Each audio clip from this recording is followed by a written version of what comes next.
Hello दोस्तों, जय माता दी। मेरा और मेरे यस म्यूजिकल ग्रुप में आप सभी का बहुत बहुत स्वागत है। तो मैं बहुत ही प्यारा पति पत्नी का नोक-झोंक गीत लाई हूँ। जैसा होगा आप लोग कमेंट में ज़रूर बताइएगा।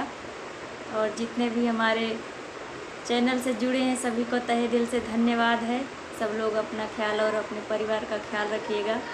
आइए गीत सुनाते हैं आप सभी को।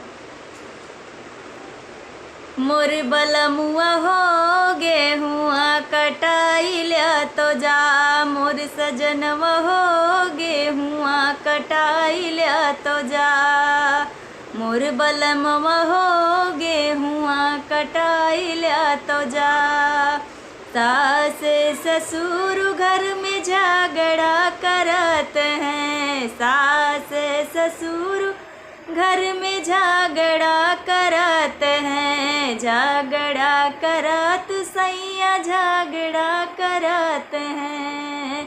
मोर बलमुआ हो वन का समझाई दिया तो जा, मोर सजनवा हो वन का समझाई दिया तो जा। मोर बलमुआ हो गेहुआ कटाई लिया तो जा, मोर सजनवा हो गेहुआ कटाई लिया तो जा।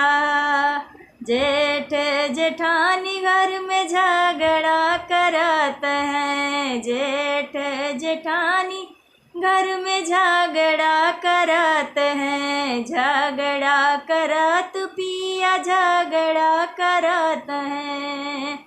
मोर बलमुआ हो या लगा कराई दिया तो जा, मोर सजनवा हो अलगा कराई दिया तो जा।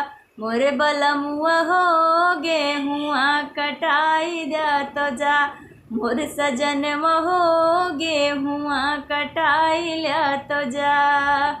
देवर ननदिया घर में झगड़ा करत हैं, देवर ननद घर में झगड़ा करत हैं, झगड़ा करत हो सैया झगड़ा करत हैं। मोर बलमुआ हो वन का पठाई दिया तो जा, मोर सजनवा हो वन का पठाई दिया तो जा। मोर बलमुआ हो गेहुआ कटाई लिया तो जा, मोर सजनवा हो गेहुआ कटाई लिया तो जा।